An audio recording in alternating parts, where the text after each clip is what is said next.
వెంకటరెడ్డి గారు, ఈ విశాఖ స్టీల్ ప్లాంట్కి సంబంధించి చాలా గొప్పగా మధ్యాహ్నం నుంచి కూడా మనకి చాలా అద్భుతమైనటువంటి ప్రకటనలు కేంద్రం నుంచి, కేంద్ర మంత్రుల నుంచి, రాష్ట్రానికి సంబంధించి ముఖ్యమంత్రి నుంచి అద్భుతమైనటువంటి ప్రకటనలు వస్తున్నాయి. 11,440 కోట్ల రూపాయలతో ఒక రివైవల్ ప్యాకేజ్ పునరుజ్జీవం చేయించడానికి ఒక ప్యాకేజ్ ప్రకటించారని.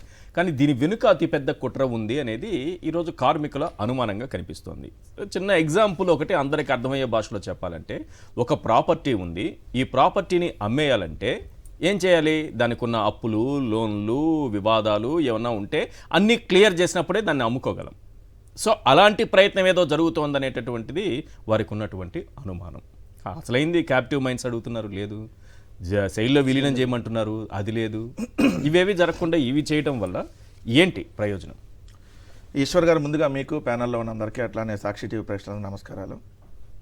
కార్పొరేట్ మోడీ గారికి, కార్పొరేట్ చంద్రబాబు నాయుడు గారికి, కార్పొరేట్ ఉప ముఖ్యమంత్రి గారికి నమస్కారాలు. ముందుగా కార్పొరేట్ అంతే కదా, ఇప్పుడు వాళ్ళు కార్పొరేట్ సంస్థలకి దోచిపెట్టేటటువంటి కార్యక్రమం కదా. 100% ఉప ముఖ్యమంత్రిని ఆయన తీసుకొస్తారు. అవునా? ఆయన ఏకైక ఉప ముఖ్యమంత్రి కదా సార్. మొత్తం ఆయన చూస్తే ఏకైకే ఉన్నారు.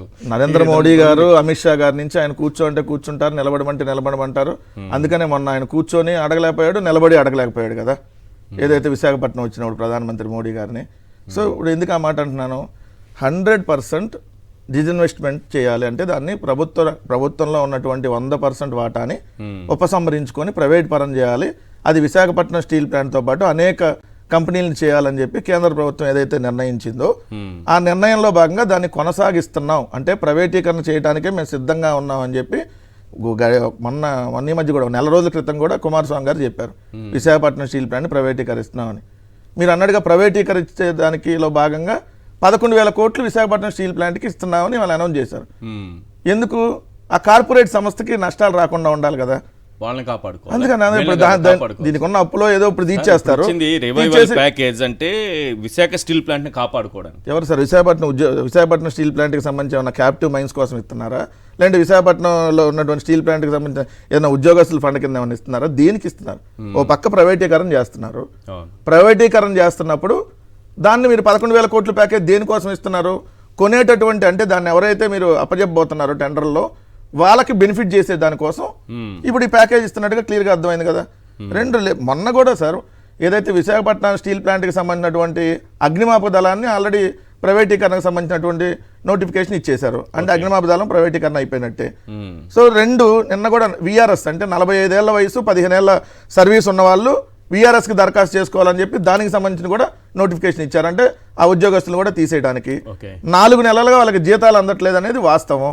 మరి జీతాలు అందనటువంటి ఆ పరిస్థితిలో ఉండి చూడండి సార్, జీతాల్లో కోతలు, పెద్ద పండక్కి వెతలు, గాజువాక మార్కెట్లో కానరాని సంక్రాంతి సందడి. ఈనాడు పేపరే, ఈనాడు దినపత్రికలో వాళ్ళు క్లియర్గా ఉక్కు ఉద్యోగుల జీతాల చెల్లింపు ఇలా సెప్టెంబర్లో అయితే 50% ఇచ్చారంట, ఇంకా 50% ఇవ్వాల. అక్టోబర్లో అయితే 65% ఇచ్చారంట, 35% ఇవ్వాల. నవంబర్లో అయితే 35% ఇచ్చారంట, 65% ఇవ్వాలి. డిసెంబర్లో 0, జనవరిలో 0. ఎట్లా పండగ వాతావరణం కూడా కనపట్టలేదు. గాజువాక మార్కెట్లో కానరాని సంక్రాంతి సందడి. నెలకు కార్మికులు చెల్లించిన వేతనాలు 80 కోట్లు చెల్లించాలంటే ఇంకా 260 కోట్లు పెండింగ్ ఉన్నాయంట.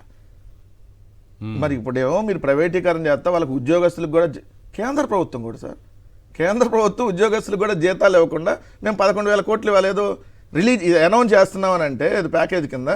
అప్పుడు మనకు ప్రత్యేక హోదా వద్దు, ప్యాకేజీ కావాలని చెప్పి చంద్రబాబు నాయుడు గారు చెప్పి ఆ ప్యాకేజీ లేదు, అది పోయింది ఇది పోయింది అన్నట్టు లెక్కలోనే వాళ్ళు అడుగుతుందండి, మాకు మీరేం డబ్బులు వద్దు బాబు, మాకు కావాల్సినటువంటి క్యాప్టివ్ మైన్స్ ఇవ్వండి, లేదా సెయిల్లో విలీనం చేయండి, విశాఖ ఉక్కును కాపాడండి అని వాళ్ళు అడుగుతుంటే మేము కార్పొరేట్ కంపెనీలను కాపాడుతాం, వచ్చేటటువంటి కార్పొరేట్ కంపెనీ దీన్ని కొనుక్కునేటటువంటి కార్పొరేట్ కంపెనీకి ఇబ్బంది లేకుండా మేము రిలీజ్ చేస్తున్నాం అంటే దానికేడ మన కార్పొరేట్ ముఖ్యమంత్రి గారు, ఏదైతే అంతర్జాతీయ ముఖ్యమంత్రి చంద్రబాబు నాయుడు గారు మళ్ళీ ప్రెస్ మీట్ పెట్టి స్వాగతిస్తున్నావు. దేనికి స్వాగతిస్తున్నావు? అప్పుడు ప్రైవేటీకరణ చేయడానికి స్వాగతిస్తున్నావా? ప్యాకేజ్ అప్పుడు కూడా స్వాగతించారు. అన్ని స్వాగతిస్తూనే ఉంటాడు సార్, జీవితం అంతా స్వాగతిస్తూనే ఉంటాడు. ఏం పని అయ్యేది లేదు, సచ్చేది లేదు. అరే విశాఖ ఉక్కును ప్రైవేటీకరణ చేయకుండా ఉంటున్నారా? చెప్పండి. ప్రైవేటీకరణ ఇది కావట్లేదని ముఖ్యమంత్రిని దమ్ముంటే స్టేట్మెంట్ ఇవ్వనండి, లేదంటే ఉప ముఖ్యమంత్రి ఇవ్వండి. ఆ రోజు వెళ్ళి ఒకరోజు దొంగనాటకం వల్ల వెళ్ళి ధర్నానో దీక్ష చేసి వచ్చి 45 గంటల టైం ఇస్తున్నాం మీకు, ఇది రాష్ట్ర ప్రభుత్వమే పెట్టుకోవాలి, కేంద్ర ప్రభుత్వం మీద రాష్ట్ర ప్రభుత్వం వెళ్ళి పోరాడాలన్నావు కదా, నువ్వు రాష్ట్ర ప్రభుత్వంలో ఉపముగా ఉన్నావు కదా, మరి ఇప్పుడు దీన్ని ప్రైవేటీకరణ చేస్తున్నారు. విశాఖ కార్మికులు కూడా, ఉక్కు కార్మికులు కూడా అదే అంటున్నారు. ఇది కాదు ఇట్లా మీరు దీన్ని ఇచ్చి ఏదో దీన్ని టాపిక్ డైవర్ట్ చేయడానికి చేస్తున్నారు. సో దీనివల్ల విశాఖ స్టీల్ ప్లాంట్కి ఎటువంటి ఉపయోగం ఉండదు. సో మీరు సెయిల్లో విలీనం చేయండి, ప్రైవేట్ వ్యక్తుల చేతికి ఇవ్వద్దు అంటున్నారు. మరి దాన్ని చేసేటటువంటిది మీకు ఉందా?